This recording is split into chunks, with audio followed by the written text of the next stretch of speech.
Nu știu dacă mai țineți voi minte, probabil să nu știți deloc dacă nu erați cu mine de pe vremea aia, însă în primul meu an pe YouTube, asta fiind prin 2016, am creat eu un clip dedicat bagajului de călătorie. Mi spunea chiar așa, ce iau cu mine atunci când călătoresc și știu că scrisesem după un vamos la playa, pentru că treaba era dedicată concediului la mare pe care îl aveam în anul respectiv și făcusem clipul ăla ca un soi de preambul la ceea ce a fost acel concediu. Mă rog, am filmat după, a fost, cred că unul dintre primele mele vloguri de călătorie sau oricum daily-uri în perioada aia, cam pe atunci începusem cu ele și mă gândisem să fac așa o chestie drăguță pentru acelea sau aceia dintre voi care urmează să plece într-o vacanță sau într-un concediu sau efectiv aveți nevoie de câteva, nu știu, indicații sau inspirație sau ceva, niște puncte care să vă ajute mai bine în organizarea bagajului vostru.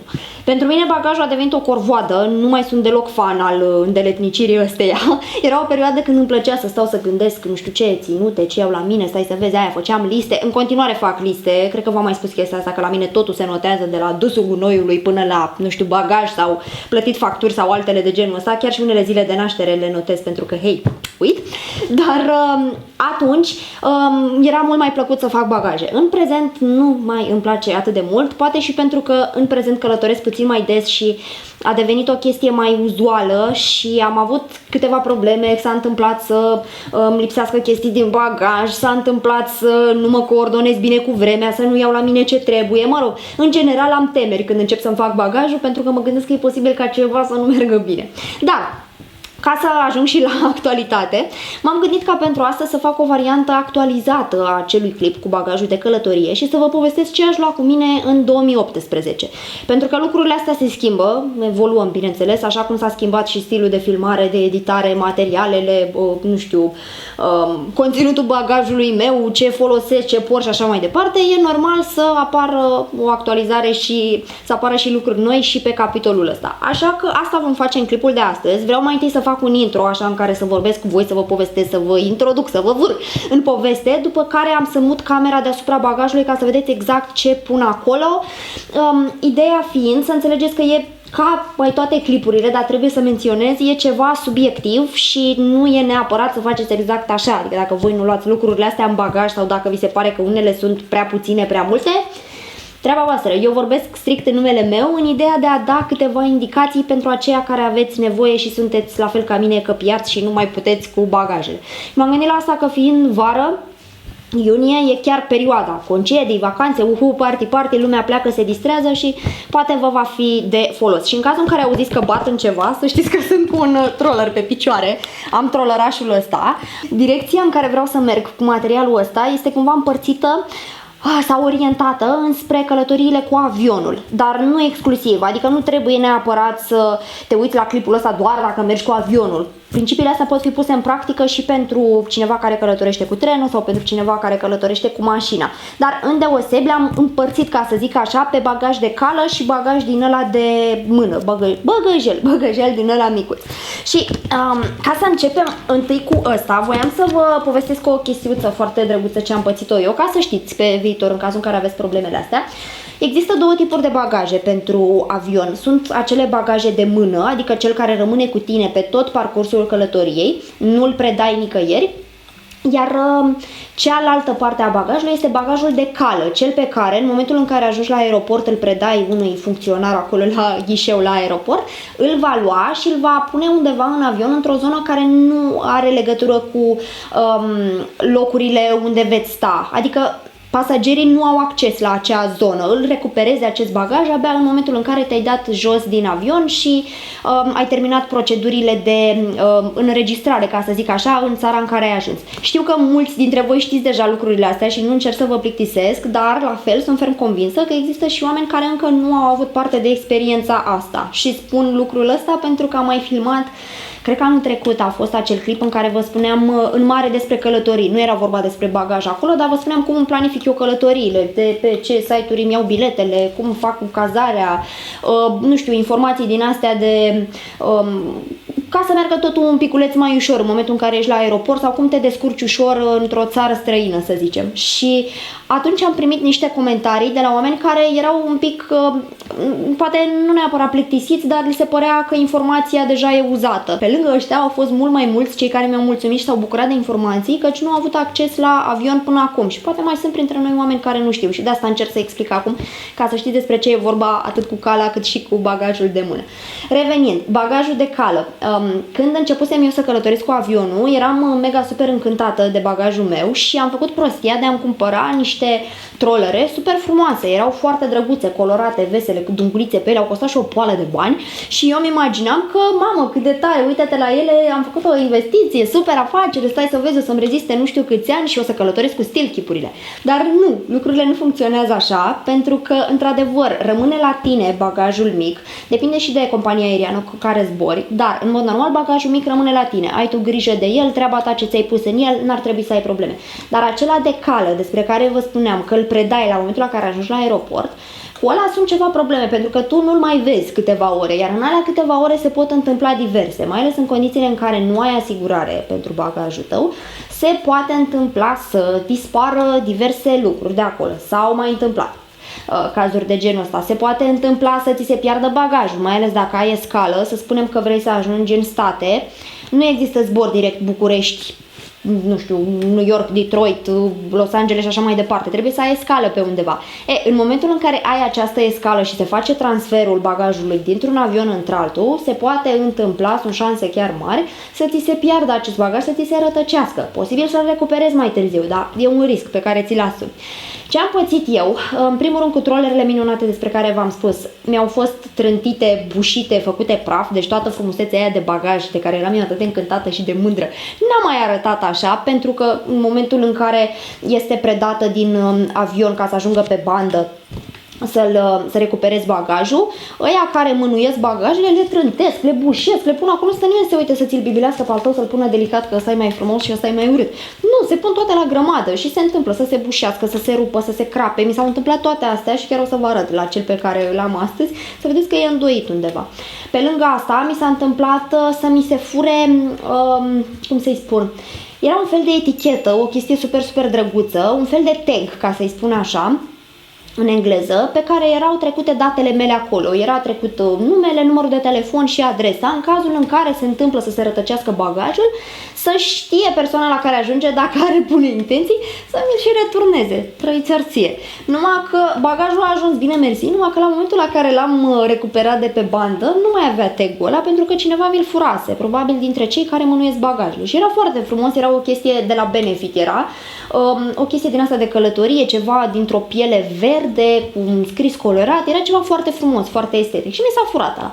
Ce vreau să spun cu toată povestea asta? În momentul în care călătoriți cu avionul pentru bagajul de cală, orientați-vă spre ceva, nu cheltuiți banii pe lucruri deosebite care arată minunat. Nu vă gândiți că dacă aveți un bagaj mai frumos este tratat mai cu grijă sau orice în zona asta. Luați-vă un bagaj simplu, rezistent, nu-l popoțonați cu tot felul de chestii pentru că vi se vor fura și credeți-mă că nu are nimeni grijă de el, că e mai verde, că e mai roz, că e mai colorat. Nu, din contră, atrage mai multă atenție. Așa că dacă se poate, cât mai simplu bagajul, ca un pont, ca un sfat de la cineva pățit. Pentru ceea ce înseamnă băgăjelul ăla mic, ăla, așa cum v-am spus, pentru majoritatea companiilor aeriene, îl păstrați cu voi. Se poate întâmpla ca pe low cost, de exemplu pe Ryanair, nu știu dacă am apucat să vă spun, dar am avut ceva probleme la călătoria din Milano cu bagajul pentru că mi l-au luat și mi l-au băgat la cală, însă, exceptând companiile astea de low cost, adică Ryanair, Blue Air, Wizz Air, restul companiilor îți dau voie să iei bagajul ăla micuț cu tine în aeroport. Deci atâta timp cât tu îl supraveghezi tot timpul, ești cu ochii pe el, ar trebui să fie ok, să nu ai probleme. Aici poți să spui și zorzoane și alte tâmpenii de genul ăsta. Și ca să vă exemplific eu toată treaba, am să vă arăt trollerele mele, am să vi le arăt așa din mână, după care vă arăt exact ce conține trollerul și poate tac din gură o dată. Bun, mai întâi, ăsta este unul dintre trollerașele micuțe pe care le iau în mână în mod normal. Ultima dată când l-am folosit pe ăsta, atunci când am plecat din țară, l-am avut cu mine în Düsseldorf, în Germania, anul trecut. Și dezavantajul ăstuia este că e mai greuț așa, adică nu e făcut dintr-un material foarte ușor, dar e foarte drăguț, e foarte simpatic. Sper că îmi pune cât de cât focusul pe el. Ia să vedem. Așa? Sper că-l vedeți destul de bine. Ia să-l dau eu în partea asta, uite așa, ca să n-acopăr microfonul. așa arată el, e foarte, foarte simpatic. Am trollerul ăsta din urma colaborării mele cu Benefit, dacă vă amintiți, am făcut în ianuarie kitul de influencer cu ei și atunci am avut ocazia, bineînțeles, să mă bucur de ceva mai multe produse, printre care a fost și trollerul ăsta. Nu se găsește de cumpărat, din păcate, dar voiam să vă arăt ca idee, ca să știți cu ce lucrăm și chiar și așa, de dragul materialului, să fie drăguț și estetic și feminin, să vă placă, să vă uitați la el, am zis să-l folosesc pe ăsta ca exemplu. Și ce înțeleg prin troller mic este cam așa, în cazul în care nu uitam să vă inserez exact dimensiunile pentru un astfel de troller mic, deși diferă de la compania aeriană la compania aeriană. Sunt unele care, nu știu, acceptă 45 de centimetri lungime, altele care acceptă 40 de centimetri lungime. Trebuie să vă uitați întotdeauna pe site să vedeți ce direcții vă dau ei acolo. Ca idee însă, ăsta s-a pretat, adică e standard, e dimensiunea standard, e super simpatic cu chestiile astea aici, are roți, are și de asta, mâner din ăsta pe care sper că îl vedeți cât de cât. Stai să pun din nou focusul pe mine că nu mă mai vedeți. Părul meu stă în toate direcțiile, bineînțeles. Dar ca idee cam așa, asta înseamnă un troller mic. Apoi, pentru troller mare, bine că e gol, cam așa, ăsta este trollerul meu, după cum îl puteți vedea, cred că observați pe acolo că este un piculeț murdărel, nu este în cel mai bun stadiu în prezent, dar este un troller mega banal dintr-un plastic mai dur așa, pe care l-am luat din state când am fost ultima oară, pentru că am avut extra bagaj și a trebuit să-mi cumpăr încă unul, dar e un troller ceva mai mare și greutatea maximă pentru ăsta acceptată, dacă mi-amintesc eu bine, e undeva în jur de 23 de kilograme. Pentru cel mic ar trebui să nu depășiți 10 kg. În cazul în care depășiți, vă taxează, din ce știu eu. Așa, și uite ce vă spuneam legat de ceea ce se întâmplă cu bagajele. Nu știu dacă vedeți cum mi l-au îndoit aici. Asta nu e o chestie foarte gravă, dar s-a întâmplat în momentul în care a fost trântit pe bandă. Nu e ceva ce i-am făcut eu. Și mai am încă unul cu verde și cu mov, poate l-ați văzut prin vlogurile mele de călătorie, pe care mi l-au crăpat efectiv. Este mare crăpătură acolo. În momentul în care bănuiesc că au mânuit bagajul, au trântit altele peste el sau l-au trântit pe el pe jos, habar n-am cum s-a întâmplat. Cert este că în momentul în care mi-am ridicat bagajul de pe bandă, avea o mare crăpătură și am fost super recunoscătoare atunci că totuși nu mi-a umblat nimeni în el și că nu s-a pierdut nimic, că se putea, dar de atunci nu l-am mai folosit pentru că e foarte riscant. În cazul în care vrea cineva să tragă mai tare de bucata aia sau, nu știu, mai trântesc ceva peste el, se poate întâmpla să mă trezesc că lipsesc lucruri, că au dispărut, sau să știți că am văzut odată pe bandă, erau bagaje și era unul mega desfăcut, rupt sau oricum erau hainele ieșite pe din afară și toate lucrurile pe care le avea persoana respectivă să plimbau așa pe bandă, ceea ce nu-și dorește nimeni chestia asta. Prin urmare asta zic, luați-vă bagaje rezistente, dar super simple, nu vă chinuiți, nu dați banii pe prostii, luați bani la copii și cred că e cel mai bine, cred că e cel mai sănătos pentru toată lumea. Bun, acum că v-am informat cu privire la chestiile astea la bagaje, am să dispar de aici din zonă, nu o să mă mai vedeți, dar o să-mi vedeți mâinile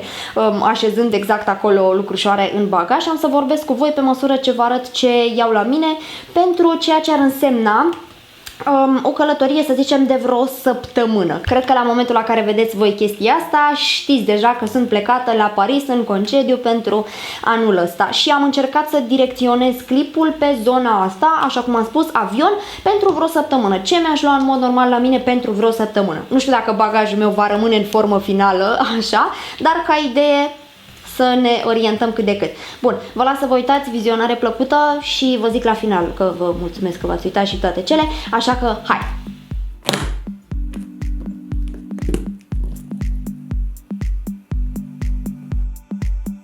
Să începem așadar, bineînțeles, sub atenta supraveghere a blănosului blond aici de față, Poirot, căci, cum altfel, avem nevoie de supervizare. Și vom începe cu partea de troller mic. Primul lucru pe care îl iau cu mine întotdeauna în bagajul de mână este un pullover sau un hanorac sau ceva cu mânecă lungă să mă mențină caldă pe durata zborului, pentru că întotdeauna mi se face frig. Mai departe, laptopul, stabilizatorul pentru camera de vlogging, căci, hei, vrem să facem vlog întotdeauna când plecăm. După care mă voi folosi de un porfar sau o punguță, orice ar fi, în care să-mi pot organiza foarte bine toate cablurile și aparatura să nu se piardă prin bagajul de mână sau de cală, ce-o fi. Și pun mai întâi acolo încărcătorul pentru camera mică, încărcătorul pentru camera mare, încărcătorul pentru laptop, încărcătorul pentru telefon, mai puteți? Că mai am, încărcătorul pentru stabilizator, Baterii externe pentru camera mare, pentru camera mică, întotdeauna am nevoie. Bateria externă pentru telefon și încă un obiectiv suplimentar pentru pozele pe care vreau să le fac. Și cam asta este cu punguța cu cabluri. Mai departe ne vom folosi de un alt porfard, voi reveni la el mai târziu. Deocamdată vreau doar să vă arăt ceea ce ar fi o punguță sau un săculeț pe care îl vom folosi cu alt scop decât ar fi fost el predestinat. Mai exact, am grijă ca în acea punguță să pun ceva lenjerie. O pereche de chiloți și un sutien ar trebui să fie suficiente pentru eventualitatea în care se întâmplă, Doamne ferește, să mi se piardă bagajul de cală. Cel de mână rămâne la mine, prin urmare e bine întotdeauna să am. Apoi, tot pe același sistem, îmi voi lua și un tricou, așa să fie în cazul în care rămân fără cală, pe care prefer să-l rulez, nu neapărat pentru că aș câștiga mai mult spațiu, dar pentru că se șifonează mai puțin decât dacă ar fi împachetat. Procedez exact la fel și cu o pereche de pantaloni, să fie acolo că nu se știe când ai nevoie. Mai departe, camera mare pentru poze. După care, opțional, îmi place să pun și un soi de suport sau pernă de călătorie, să-i spunem, pentru călătoria cu avionul. Și cam asta este tot ce pun în bagajul mic. Mai departe, pe lângă bagajul de mână, vi se dă posibilitatea de a lua la voi și o poșetă micuță sau un rucsac de mici dimensiuni. Eu prefer de regulă poșetele de tip oștaș pentru că sunt mai practice și am întotdeauna grijă să pun acolo o carte ca să-mi omor timpul până când ajung la destinație în cazul în care nu pot dormi și de asemenea mai am un mic porfart sau pouch, nu știu, ceva micuț în care pun lucrurile esențiale, cum ar fi pașaportul, valută, am întotdeauna grijă să schimb banii de aici, din România, un parfum, să fie o sticluță acolo nu strică, un ruj pentru retușuri, orice aș avea nevoie la momentul respectiv. De asemenea, puteți să mai puneți acolo șervețele, gumă, orice considerați voi de cuviință. Plus, bineînțeles, foarte important, camera de vlogging, întotdeauna nelipsită, o țin cu mine în poșeta de mână, ca să o am la îndemână în cazul în care văd ceva minunat ce nu trebuie ratat. Mai departe, trecem la lucruri serioase, mai exact bagajul de cală, ceva mai greu și mai voluminos, unde ne putem face de cap ceva mai mult. În primul și în primul rând, dăm pisica la o parte de pe bagaj, care, pisică, după cum o știm, se va băga inevitabil înapoi în bagaj, căci de ce nu? Poirot este o pisică foarte dornică de călătorii. Și voi începe prin a vă exemplifica ce iau cu mine pentru Paris. În primul rând rochii, vreau să iau multe rochii pentru că sunt practice și nu trebuie să-mi bat capul cu ele. Rochii de tot felul pe care, după cum ați văzut, prefer să le rulez decât să le împachetez, așa cum v-am explicat și mai devreme. După care vreau să iau cu mine o pălărie. Problema cu pălăriile, în general, este că sunt frumoase, dar e foarte greu să le transporti în bagaj, pentru că se îndoaie și li se strică forma. Ce fac eu ca să previn chestia asta? Presupune umplerea părții ce atinge capul, adică acea calotă, cu haine pe care le-aș lua la mine în mod normal. Efectiv am grijă să umplu golul ăla cu niște haine pentru ca ele să-și păstreze forma. După care așez pălăria în mod normal în bagaj și îmi continui mai departe împachetarea și vă promit că în felul ăsta nu se îndoaie, nu se strică și își păstrează forma aia excelent. În continuare, o pereche de pantaloni, să fie, că nu se știe ce frig o să fie acolo. O fustă, iarăși, dacă e cald bine, dacă nu, să fiu sănătoasă, care va merge, bineînțeles, cu bluzele pe care am de gând să le iau, am grijă ca totul să meargă între ele, o bluză cu mânecă lungă, tot așa preventiv în cazul în care este frig, o salopetă, să fie ceva drăguț așa între, nici prea cald, nici prea frig, încă o bluză, fără mâneci de data asta poate mi-e prea cald, ondulatorul de păr ca să arate și părul meu relativ decent și cam atât pun pentru partea de haine în bagajul de cală. Mai departe, la capitolul încălțăminte, vom avea așa, o pereche de sandale nude, foarte simple, dar elegante, în cazul în care am nevoie, o pereche de espadrile, ceva mai confortabile, mai casual, pentru mers mult pe jos, plus perechea de sandale cu talpă joasă pe care o voi lua în picioare direct. Mai departe, la capitolul cosmetice, am revenit la porfardul pe care vi l-am arătat mai devreme. Porfardul ăsta este super bun compartimentat, are o groază de chestii și voi începe prin a pune acolo o perie de păr, o periuță de dinți, bineînțeles trebuie să ne mai spălăm și pe dinți, o pastă de dinți, foarte utilă și ea, niște elastice, agrafe de păr și alte lucruri de genul ăsta pentru zilele în care nu stă părul, de asemenea o gogoșică pentru coc. un aparat de ras, ca totuși să nu mă transform în Yeti, un gel de curățare pentru față, varianta Travel Size ceva de la L'Occitane, am eu aici de față, un șampon, iarăși Travel Size ceva de la Kiehl's, un toner pentru față, iarăși ceva de la Kiehl's, tot Travel Size, demachiantul meu preferat Clinique, mânca la mama că l-am de atâția ani și încă îl folosesc, nu plec fără el la drum. Ață dentară, este nevoie, nu vrei să rămâi cu croasantul printre dinți. Niște plasturi foarte utili în cazul în care voi merge mult pe jos, sigur voi avea bătături sau, mă rog, măcar să previn. Recomand întotdeauna să aveți la voi niște plasturi, că nu se știe niciodată cum aveți nevoie.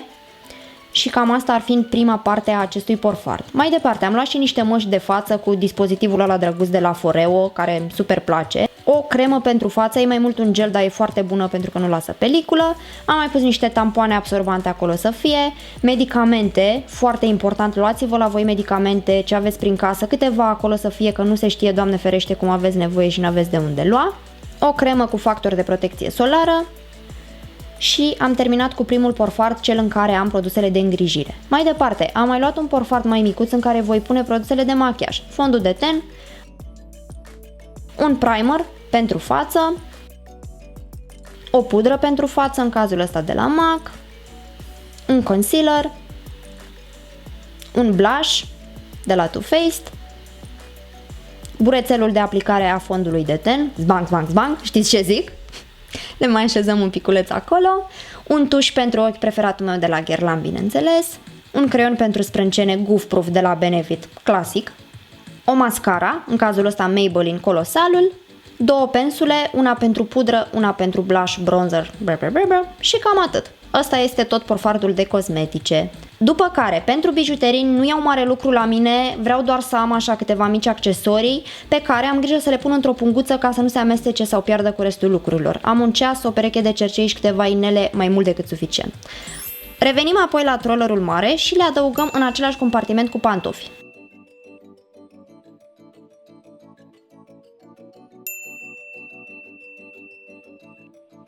Mai departe, bineînțeles, nelipsitul tub de Batist, nu pot fără el, se știe. O perie pentru scame, chiar dacă nu mai sunt blănoși cu mine, nu e nicio problemă, părul lor încă e acolo. Punguța cu bijuterii sau punguța cu 2 bani, după caz. O pereche de ochelari de soare. Și un evantai în cazul în care mor pe acolo de cald, totuși să-mi fac puțin vânt. Și cam asta este tot bagajul de cală pentru mine. După cum puteți vedea, nu este plin până la refuz. Dacă aș sta să împachetez una peste alta hăinuțele alea, aș face și mai mult loc, dar nu vreau să fac asta pentru că rulând hainele se șifonează mai puțin și prefer să fac așa, cel puțin la dus. La întors nu mai contează și oricum tot spațiul ăla pe care l-am lăsat e acolo cu un scop pentru shopping, mai exact, ca să mă pot întoarce cu lucrușoare drăguțe de acolo. Sper că v-a plăcut clipul, că vă va fi de folos sau măcar că vă va relaxa și în sensul ăsta aștept bineînțeles să-mi lăsați în comentarii impresiile voastre, impresiile, părerile și așa mai departe. Mulțumesc tare, tare mult pentru vizionare și abia aștept să ne vedem și data viitoare când promit că vin cu un clip mai lung decât ăsta. Vă pup, o zi minunată să aveți! Pa!